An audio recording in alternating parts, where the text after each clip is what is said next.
بسم اللہ الرحمن الرحیم۔ دعاؤں کی قبولیت کے سنہرے واقعات، سبق نمبر 77، مہمان نوازی کا بدلہ۔ محترم حضرات، جب کسی کا عزیز رشتہ دار، دوست یا پڑوسی فوت ہو جائے تو ہم بڑے اہتمام سے اس کا جنازہ پڑھتے ہیں۔ جنازہ کیا ہے؟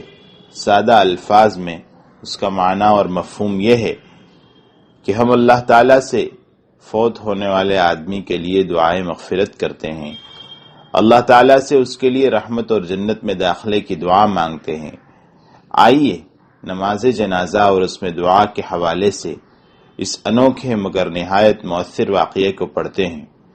سعودی عرب کے جنوب میں ابہا ایک پہاڑی علاقہ ہے۔ سراوات کا پہاڑی سلسلہ دور دور تک پھیلا ہوا ہے۔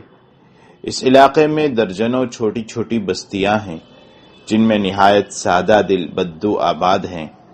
اسی علاقے میں ایک بدو کا انتقال ہو گیا۔ لوگوں نے اس کی نماز جنازہ ادا کی اور اسے قبرستان میں دفن کر دیا۔ فوت ہونے والے شخص کے محلے کے امام مسجد یا اس کے پڑوسی کو خواب آیا کہ وہ جنت میں ہے اور اس کے انعامات اور اکرامات سے لطف اٹھا رہا ہے۔ یہ شخص کوئی بہت زیادہ متقی اور پرہیزگار نہ تھا، عام سا سیدھا سادہ مسلمان تھا۔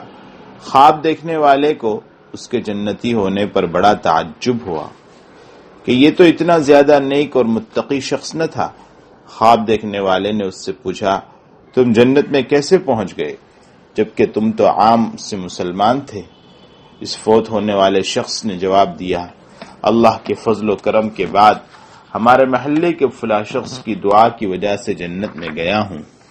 جس شخص نے خواب دیکھا تھا، جب وہ نیند سے بیدار ہوا تو اسے خواب اچھی طرح یاد تھا کہ اس کے محلے کے فلاں شخص کی دعا کی بدولت یہ آدمی جنت میں چلا گیا ہے۔ خواب دیکھنے والے نے اس کے گھر کی راہ لی، جا کر کہنے لگا، آپ کو یاد ہوگا کہ ہمارے فلاں محلے دار کچھ دن پہلے وفات پا گیا تھا۔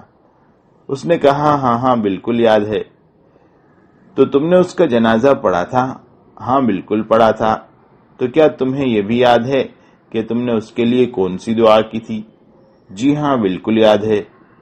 میں نے اپنی دعا میں کہا تھا، اے اللہ، تو جانتا ہے کہ ہم دیہات کے رہنے والے بدو لوگ ہیں، ہمارے ہاں مہمانوں سے بے حد عزت و احترام کا سلوک کیا جاتا ہے، ہم اپنے مہمان کے ساتھ اپنی حیثیت سے بڑھ کر حسن سلوک کرتے ہیں۔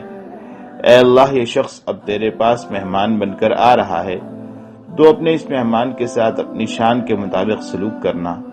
محترم حضرات، آپ اندازہ کر سکتے ہیں کہ اللہ رب العزت اپنے بندوں پر کتنا مہربان اور شفیق ہے اور کس طرح اپنے بندوں کی دعاؤں اور التجاؤں کو سننے والا ہے۔